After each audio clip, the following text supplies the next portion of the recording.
Salvete amici, welcome back to the channel, or if you're new here, hi. My name is Sabrina. I am a recent classics graduate of the University of Oxford, so if you're a massive classics nerd like me, or maybe someone who's potentially interested in applying for classics at Oxford, or just curious about my university experience in general, then feel free to hit the subscribe button down below and join me on my academic journey. In this week's video, we're going to be taking it back to Roman History Basics 101, as I'm going to be doing my best to try and explain and demystify the family tree of Rome's first imperial family, also known as the Julio-Claudian Dynasty. Now, this is no mean feat, and I realise that for the majority of people who are delving into the Roman world for the first time, whether you're an independent learner who just wants to brush up on their ancient history knowledge, or someone who's studying for an exam at school, the imperial family dynasties can be incredibly complex and overwhelming. Everyone's related to each other, everyone's married to each other, and everyone has each other's names. So I just want to stress to all of you that if there's any point in this video where you feel like you need to rewind to just understand exactly how someone else is related to someone else in this family tree, then don't worry, it's not a you problem, it's a Roman problem, because even in antiquity, people struggled to differentiate between different members of the imperial family, and hence nicknames were born for scholarship. So we're able to differentiate between people because we've actually given them names that they wouldn't have even referred to themselves as.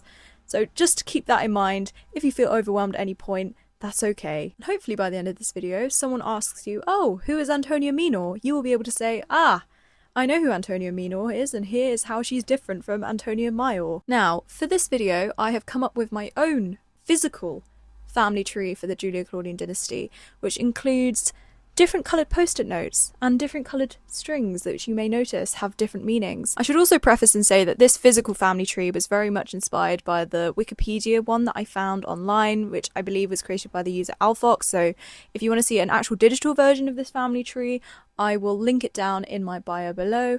Thank you, Alfox, for helping me out with trying to figure out exactly how to display all of this information in one go. That being said, I should also put a disclaimer in that even though this is a very good example of a Julio-Claudian family tree, there are many different versions out there. Even in this version, we may not have included everyone's names. You may find when you're looking at other textbooks or kind of history books that other names have been included, other names have been disregarded. It really depends on what version you're looking at, but I would say that this is a pretty comprehensive list of everyone who you should really know about in the actual original Julio-Claudian dynasty. We're not going to try and go too much into the elite senatorial families, although you may see a few names pop up which are not actually Julio-Claudians. They're kind of outsiders that are married into the family. It's all very complicated, but essentially, don't be surprised if you go and look in a history book and it's not exactly in the format that I got it behind my head.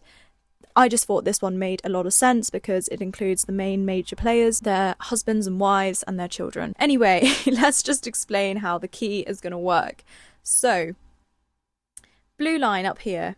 Blue string refers to marriage. People can have multiple marriages. So if you see one person with multiple lines of blue lines, that's because they've been married multiple times. Black string refers to bloodline of descent.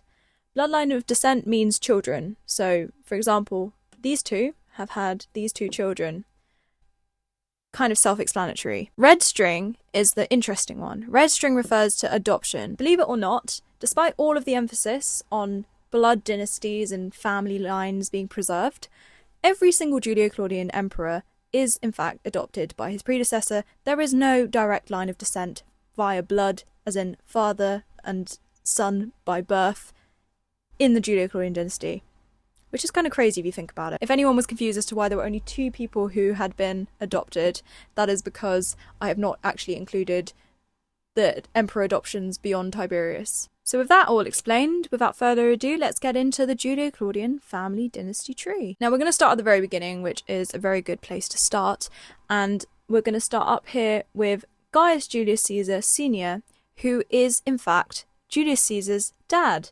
He marries a woman called Aurelia, and they have 2 children, which is Gaius Julius Caesar, the famous Julius Caesar who gets assassinated in the Forum on the Ides of March in 44 BC, and Julia, his sister, who is also known as Julia Minor, suggesting that they in fact did have an older sister, because Minor is kind of the younger version. If you have an older sister, older daughter, you would call them Maior, but Julia Maior is not included in this diagram because we didn't have space, and also she doesn't have any direct line of descendants, which suggests that she probably, that we know of anyway, which suggests that she probably died relatively young before she had a family, or that she just sank into obscurity and her family also sank into obscurity. So all we need to worry about so far is that Gaius Julius Caesar is descended from his dad, Gaius Julius Caesar Senior, and he's got a sister called Julia Minor. Gaius Julius Caesar, aka Julius Caesar, is probably the most famous Roman who's ever lived, in that he saw the end of the Republic, he fought civil wars with Pompey and Crassus. He would have made himself dictator for life if he hadn't been assassinated in Pompey's theatre on the Ides of March 44 BCE, but he did in fact get assassinated by Brutus and Cassius and others, so his dynasty technically ends with him because, although he is married 3 times, first to a woman called Calpurnia, secondly to a woman called Pompeia Sulla, and thirdly to a woman called Cornelia Cinna, and with whom he has his only child, Julia. His dynasty in fact ends with him because, unfortunately, his beloved daughter Julia dies in around 54 BCE, and some people argue that her death is in fact what triggered the civil war, because without her, Pompey was kind of free to start aggravating Caesar again and vice versa, so their relationship was basically killed once Julia died. They have no children because obviously she dies in childbirth. So where does that leave us, you ask? Well, Julius Caesar, in fact, has no male heirs that can legally take over his inheritance and his name. And you may spring in at this point and say, well, doesn't he have a child by Cleopatra? Yes, he does. He has a son called Caesarion, who is born in around 47 BCE. However, unfortunately, because he is the son of an Egyptian queen or pharaoh and a Roman, that means he's illegitimate, so he has no stakeholds in the inheritance at all. We find kind of sources, people saying that after Caesar is assassinated, Cleopatra, one of her main motivations is to try and get Caesarion recognised as Caesar's heir, which is obviously doomed to fail because no Roman is going to accept an Egyptian, well, a half Egyptian, half Roman as the legitimate heir of the great Julius Caesar. But even when Caesar was still alive, he is left in that sort of sticky situation where he knows that his own son will not be recognised as his heir. Therefore, what is his solution? What's he going to do? How is he going to be able to preserve his legacy and his money? Well, luckily for him, his sister's side of the family has been a lot more fruitful. And Julius Caesar ends up looking at Julia Minor's line in order to try and find a male heir, which of course will later become Augustus. How do we get to that point, you may ask? Well, let's have a look at Julia's own line. So, Julia Minor ends up marrying a man called Marcus Attius Balbus. They have a daughter called Attia. They may have more children, I'm not entirely sure, but the most important one for us is Attia, who is in fact the mother of the future Emperor Augustus. Attia marries a man called Gaius Octavius. He ends up being the future father of the Emperor Augustus. However, he would not have expected that because he is a knight from kind of the Italian countryside. He is not a senator, and his family, although they are distinguished, they are not on the same level as the Caesars in terms of kind of their potential to take political power at this point. They end up having at least 2 children. So we have Octavia Minor in around 66 BCE. Again, the suggestion is that there must have been an older sister because Minor is younger, so Octavia Major at some point, but again, she's been left off here because we don't have the space, unfortunately. And then we have Gaius Octavius, who is the biological son of his own father, Gaius Octavius. The issue of the first emperor of Rome's name is a contentious one in scholarship anyway, because he basically changes his name loads during his own lifetime. He goes from the son of his biological father, Gaius Octavius, to then taking the name of Julius Caesar once he's been adopted, and he literally becomes the next Gaius Julius Caesar, and then adds his own father's surname, I guess, to the end of that name to become Octavianus, so it becomes Gaius Julius Caesar Octavianus. And then historians, in order to be able to differentiate it more easily, call him Octavian, although that's not actually a name he would have used for himself. And on top of that, in around 27 BCE, he calls himself Augustus, or in fact, the Senate call him Augustus. So then he has this big name change, and Augustus actually means the revered one, the holy one. So the most important thing to remember here is that Emperor Augustus is exactly the same person as Gaius Octavianus Jr., Gaius Julius Caesar Octavianus, Gaius Julius Caesar Jr., who is the son of Julius Caesar, the adopted son, and Octavian, and Augustus. It is confusing. The reason there are different ways of naming him is also partly due to historical convention, because before 27 BC, scholars just like to call him Octavian, and after 27 BC, they call him Augustus. So I think for the sake of clarity, we're just going to have to call him Augustus, because I think otherwise everyone is going to go crazy by the end of this video. It should also be noted that although I haven't included it on this particular diagram, that Attia, the mother of Augustus, ends up remarrying another man called Lucius Marcius Philippus, because Gaius Octavius, Augustus's father, ends up dying whilst Augustus is pretty young. So he actually has a stepfather called Lucius Marcius Philippus. Unfortunately, he wasn't that close to his stepfather, or at least at the very beginning, because apparently his grandmother, Julia Minor, ends up raising Augustus in her own household when he's quite young, which is where he ends up encountering his own great uncle, Gaius Julius Caesar. And we already know that Caesar's been looking for a male heir, because his own bloodline has died out with his own daughter dying in childbirth. So where better to find an heir than in his sister's side of the family? And guess what? There's an eligible male heir in Augustus. So by 44 BCE, when Julius Caesar is dead and his will is read out, we find out that he has adopted Augustus as his own son to inherit his name and his inheritance. So Augustus is now the most important and the newest Caesar in town, and in fact he is the Gaius Julius Caesar now that said Julius Caesar is dead.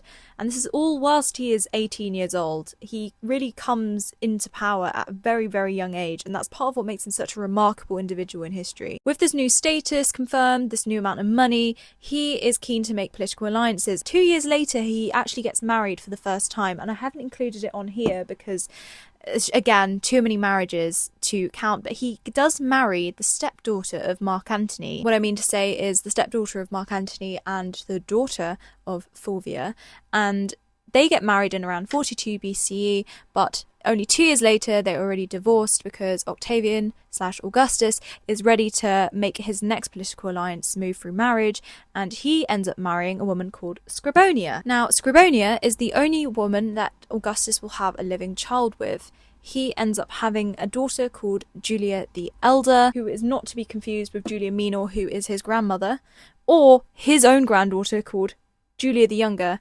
So for the sake of clarity, we're just going to have to call her Julia the Elder, although in the Latin she would have been called Caesaris Filia, the daughter of Caesar. There is a very scandalous story attached to Augustus' second marriage and the birth of his first child, in that he ends up divorcing Scribonia as she's giving birth to their only daughter, Julia the Elder, on the very same day, in favour of his third and final wife, Livia Drusilla, who is in fact already herself married to a man called Tiberius Claudius Nero Sr., so that we can differentiate him from his son, and she's pregnant with said man's child. It's very, very scandalous in the Roman society at the time. We have all these stories, these kind of gossipy stories and rumours from sources like Suetonius, but if that is true, then that's pretty wild. And no wonder Julia the Elder feels like she can act out later on when her dad is a little bit of a nasty piece of work with regards to how he treated Scribonia, her own mother. What makes the whole Augustus and Livia get-together story even worse is that actually Tiberius Claudius Nero is the one to give her away at their wedding. Historians think he was so desperate for amnesty from his position in the civil wars that he was pretty much willing to do anything to secure his own livelihood. So if that includes giving up his wife while she's still pregnant with his own child, then so be it. He will himself give her away at the wedding to Augustus, just to appease the ruling powers. And that is just so crazy to me. And it really is one of those moments that makes me just think, wow, we have been robbed of Roman reality TV. Like, honestly, could you imagine seeing that on Real Housewives or something? They could never match this level of unhinged. I mean, Livia's already given birth to Tiberius Claudius Nero's first son, who is also aptly named Tiberius Claudius Nero. And I put junior and senior here to differentiate them, but I think in reality we're just going to have to call them by their famous nicknames, which is Tiberius Claudius Nero, the father, and Tiberius. So for those of you who wanted a foreshadowing/spoiler moment, there you go. This is in fact the future Emperor Tiberius. As for the other son, whom Livia gives birth to whilst she is married to another man, aka Augustus, it is Drusus Maior, aka Drusus the Elder, and the reason we have to differentiate between elder and younger is because Tiberius, his brother, ends up having a child called Drusus Minor, Drusus the Younger. So nobody has any sort of originality in the Roman world, and everyone just wants to name their children after each other. And in some ways it's kind of sweet because it could be sentimental. Drusus Maior ends up dying quite young, therefore Tiberius wants to name his kid after him. At the same time, I just wish they had a bit more originality because it is an absolute headache to try and remember the difference between elder and younger. But this is Drusus the Elder. He is the younger brother of Emperor Tiberius. He is the son of Livia and Tiberius Claudius Nero. And he is a fully blooded Claudian in the same way that his brother Tiberius is a fully blooded Claudian. Because, believe it or not, I have actually put some thought into the coloured cards as well. And now I will explain what the colours mean. Because on top of all the coloured strings having different meanings, the actual colour of the cards of the names also means something. You may have noticed that the Caesars are all in blue, and those who are not Caesars are in pink. But on top of that, we also have the Claudians, who are in yellow. And then, of course, we have the Julio-Claudians, where they are related both to the Claudians and the Caesars. And that is why we've got the blue and the yellow combined. So maybe that starts to make a little bit more sense now, but I thought I'd keep that in until a bit later as a surprise for those of you who have watched this far. There is method to my madness. What this means for Augustus is that he now has 2 Claudian stepsons, but again, no male blood heirs, which is interesting because it seems to be a curse now from Caesar to Caesar that they are unable to have an heir that is directly related to them as a son. But no worries, because once again, the women are pulling through for this dynasty because Augustus does not have to look any further than his own sister's line, because Octavia has also been busy in the meantime, and she has been married to a man called Caius Claudius Marcellus, who is another Claudi. They have had a male heir called Marcus Claudius Marcellus, aka Augustus's nephew, aka a key prime candidate to be seen as a suitor for his own daughter, because guess what? Intermarriage between cousins is great in the Julio-Claudian dynasty. Luckily, they're actually close in age this time, so he decides, yes, let's strengthen both sides of the family. Let's get Marcus Claudius Marcellus and my daughter Julia the Elder married, and let's see if they can make anything happen. And in fact, they don't make anything happen, because although they are the it couple in Rome for maybe a couple of years in around 25 to 23 BC, unfortunately, Marcellus ends up dying of plague. So we are once again left with the situation that could have all been avoided if Rome was not a patriarchal society and they actually let women inherit, but we're left in the situation that he has no blood male heirs. In the meantime, Augustus is also thinking politically and strategically about how he's going to use his female relatives to further his own career. And when Octavia, her husband, ends up dying as well, the men really are not sticking around very long in this story, but anyway, her husband, Claudius Marcellus, ends up dying pretty early on, so she's now a free bargaining chip for Augustus to use on the political field, and he decides that in order to better his alliance with Mark Antony, or perhaps to keep a closer eye on him, and maybe this was all a ploy to use it against him eventually anyway, he ends up marrying off his sister to Mark Antony in around 40 BCE, and they end up having 2 children called Antonia Minor. I've just pointed to Antonia Maior. What am I doing?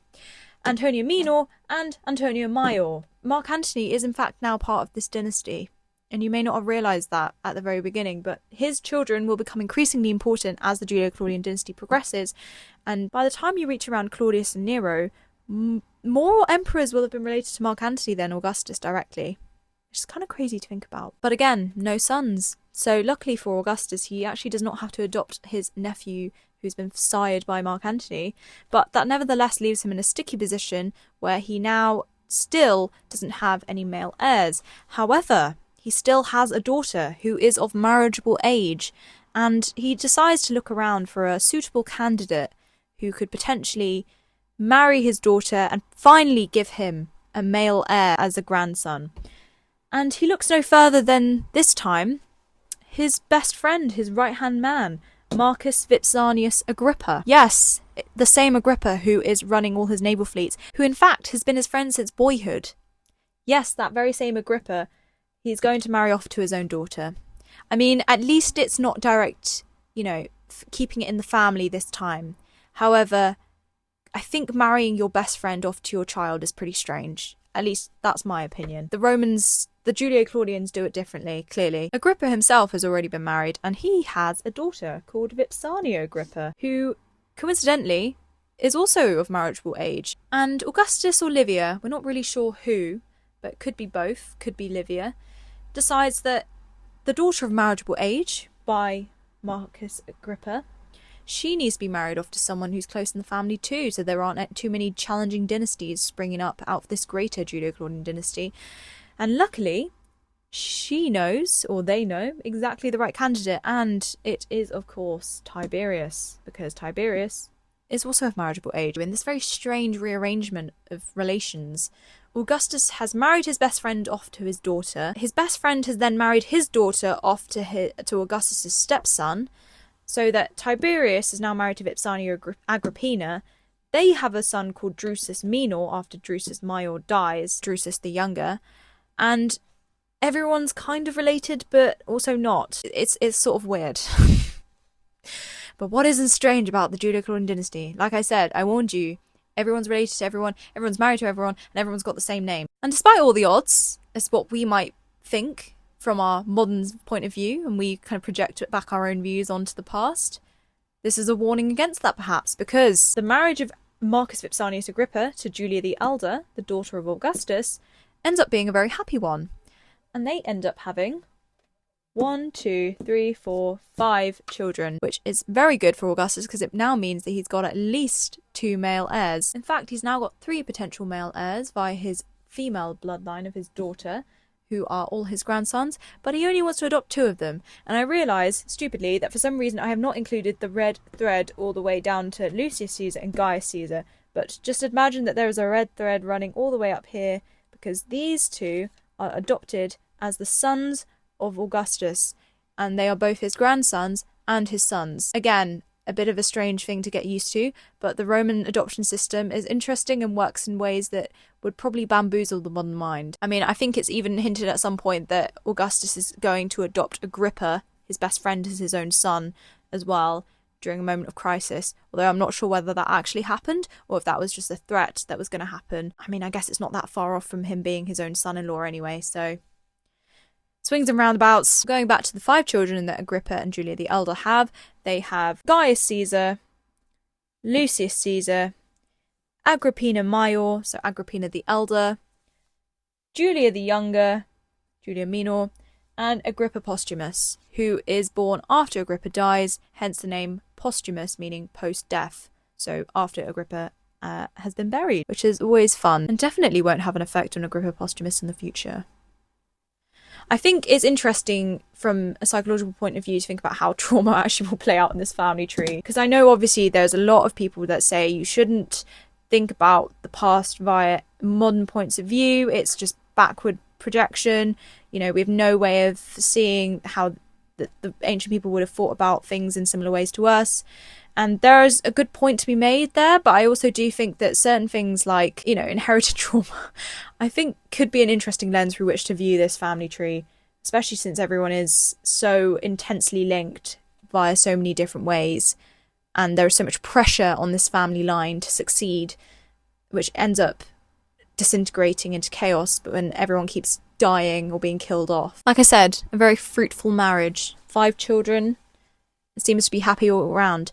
But then disaster strikes, and in 12 BCE, Agrippa dies.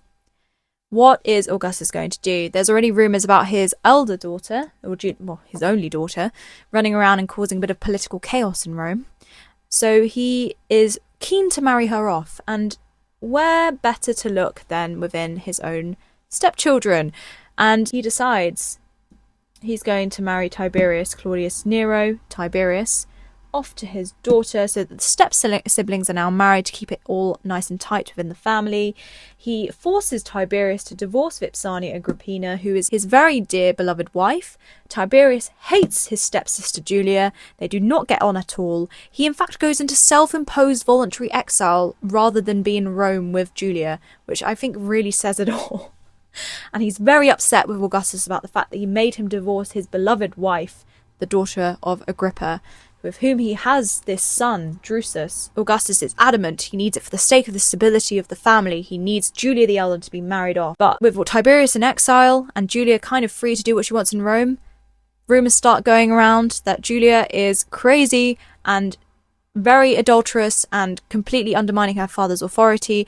Historians also think that she probably was involved in some kind of political plot, and these rumours of adultery are just going to be used as slander against her as a way to kind of get rid of her in the political sphere, because Augustus in around 17 BC had made adultery by Roman women, of Roman married women as well, completely illegal, and the punishment could be exile, could be death in the worst case scenario for some people, but most likely exile. And in 2 BCE, Julia the Elder gets found guilty of adultery and is banished from Rome. Big news for the Julio-Claudian dynasty. The emperor's own daughter, the Caesaris Filia, has been banished from Rome, leaving behind a kind of damaged family unit. But Augustus still has his male living blood heirs, aka his grandsons. Moreover, Augustus still has his sister side of the family to depend upon to hold the family unit together. And actually, I think it's worth revisiting Octavia's lineage now, because in her family line, there are 2 figures who are incredibly crucial and yet extremely underrated in scholarship for the securing of the future legitimacy of 3 Julio-Claudian emperors, namely Caligula, Claudius, and Nero. We've already talked about them a little bit, but I realised that earlier on in the video I got them the wrong way around, so I had to swap them over. But they are Antonia Minor and Antonia Major. Now, let's start with Antonia Major. Antonia the Elder, Major, is married to a man called Lucius Domitius Ahenobarbus. Ahenobarbus actually means brazen beard or bronze beard, which I think is quite cool. But they end up having a son called Gnaeus Domitius Ahenobarbus. Now, keep that in mind. I haven't been able to fit it on this particular board, but they have a son who is about to get married off to another member of the Julio-Claudian dynasty. Surprise, surprise. Second daughter Octavia and Mark Antony have is Antonia Minor, Antonia the Younger. She is married to Drusus the Elder, Drusus Major, who is the son of Livia and Tiberius Claudius Nero, aka the second stepson of Augustus, who tragically ends up dying quite young in 9 BCE in Germany. But before he dies, they end up being able to have 3 children, which are Julia Livilla, Major, Germanicus, Julius Caesar, although he's often only known as Germanicus to scholarship because of his great victories in Germany. He's this massive golden boy in Rome. He is the heir presumptive in a lot of ways. He's going to be seen as kind of the king who should have been in some ways. And then there's Claudius, and yes, that is Claudius, as in the future emperor Claudius. So 3 children. Germanicus, as future golden boy of Rome, he is married off to Agrippina Major, so the daughter of Julia the Elder and Agrippa. And they end up having a very fruitful and successful marriage. They become the it couple in Rome. That obviously replaces the old it couple, which was Julia the Elder and her cousin Marcellus, but they now become the next big thing, and they end up having around 5 children, one of which will end up being the future Emperor Gaius / Caligula. But before we get to the Caligula's succession, it is also worth pointing out that they have a daughter called Agrippina the Younger, and Agrippina the Younger ends up marrying the son of Antonia and Lucius Domitius Ahenobarbus, aka Gnaeus, and Agrippina the Younger and Gnaeus end up having a son who will be the future Emperor Nero. So, clearly here, Octavia's lineage is playing a very, very important role in that Antonia Major will be the future grandmother of an emperor, and Antonia Minor will be the future grandmother and mother of an emperor. And it's interesting to note, again, that Marcus Antonius is probably more directly related to 3 future emperors of Rome than Augustus is, which I'm sure Augustus would be over the moon about if he knew that Mark Antony had surpassed him in importance for the dynasty. But anyway, it's also worth noting that Claudius is married off to a woman called Valeria Messalina. She is an outsider, so she is not part of this dynasty for once, and they end up having 2 children, but that is not so much important here because we are only going up to the ascension of Tiberius to the imperial throne. So, I mean, I keep using throne, that's not correct. it's more of a kind of an easy way to describe it, but his ascension to becoming emperor is probably a more correct way of phrasing it. You may think, well, okay, Tiberius is the next emperor, but how do we get here?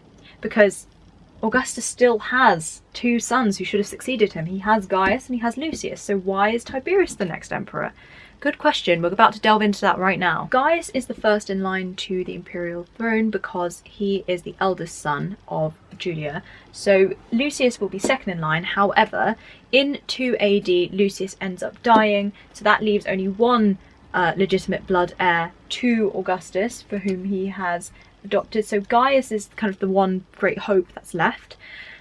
Unfortunately, 2 years later, Gaius also ends up dying in potentially suspicious circumstances in Armenia, which may or may not involve a poisoning by Livia, but we will never know because the sources love to slander women, so let's just leave that up to interpretation. But anyway, he could have been assassinated. He could also just have died of injuries in the war. The point is that there is now a vacuum where the heir apparent should have been. Augustus is again forced to reevaluate and to look around for new people to succeed him, and his eye falls upon his third and final blood grandson, which is Agrippa Posthumus, the child that was born to Julia after Agrippa had died. However, for some reason, and it's not clear in the sources as to why this is, he's very reluctant to do this, and some ancient historians have put it down to Agrippa Posthumus having a beastly nature and very violent and terrible tempers. But other people have argued that it's also to do with Livia, the wife of Augustus, with her trying to maneuver her own blood children into the role of heir apparent. So she wants her own son, her own living son, Tiberius, to succeed Augustus. I realise I'm just pointing at her husband. Is this actually Tiberius here? So she wants Tiberius to succeed Augustus. She does not want Posthumus to succeed him, or that's what they claim anyway. Augustus decides that the best solution to the problem is that he's going to now adopt both Agrippa Posthumus and Tiberius, but only Tiberius on the condition that he also adopts Germanicus, the son of Drusus, who was his brother. So it's clear that Augustus doesn't really trust or like Tiberius very much, perhaps because Tiberius went and dropped off in exile. That could be a reason. But he only wants him to be his adopted son on the condition that obviously that the golden boy of Rome, Germanicus, the great general, is also adopted by Tiberius as his direct heir, rather than it just being his own blood son, Drusus the Younger. And Tiberius accepts this claim, perhaps a little bit reluctantly, we're not really sure, and it ends up being the case that Augustus now has two heir apparents, Tiberius and Agrippa Posthumus. For some reason, and again, the sources are kind of unclear about this, it could be political conspiracy, it could be something else. In around 6 AD, Agrippa Posthumus is banished into exile, and we hear little about him until just before Augustus's death in 14 AD, when he goes mysteriously out to the place where Agrippa Posthumus is in exile to see his grandson. They perhaps reconcile, we're not sure. People think that they could have been trying to bring Agrippa Posthumus back into the fold of being his heir, but upon the point when Agrippa Posthumus is exiled for whatever reason in 6 AD, that leaves only Tiberius, the Claudian, as Augustus's own adopted heir. And that is why, when Augustus is on his deathbed in 14 AD, people argue that Livia is trying to maneuver her own son into complete supreme power by making sure that Agrippa Posthumus is assassinated as soon as Augustus dies, so that then there is no other possible claimant to being Augustus's heir. And in fact, it's a very suspicious circumstance that Agrippa Posthumus mysteriously dies under supposedly Tiberius's orders. They deny it, but the sources say that it's under Tiberius's orders. But it is suspicious that he ends up dying straight after Augustus dies, also in 14 AD, upon Tiberius's ascension. So there we have it. This is how we get to Emperor Tiberius from Emperor Augustus, and the very wayward way that the Julio-Claudian dynasty has worked in order to help this happen. You would think that what is the point in even developing a blood dynasty if everyone's just going to end up being adopted anyway? And I think that's a fair point to end on. I'm not going to delve too much into Tiberius's own reign, but I will probably do a future video on the next generation of the Julio-Claudian dynasty, so covering everything to do with Gaius and Claudius and Nero themselves.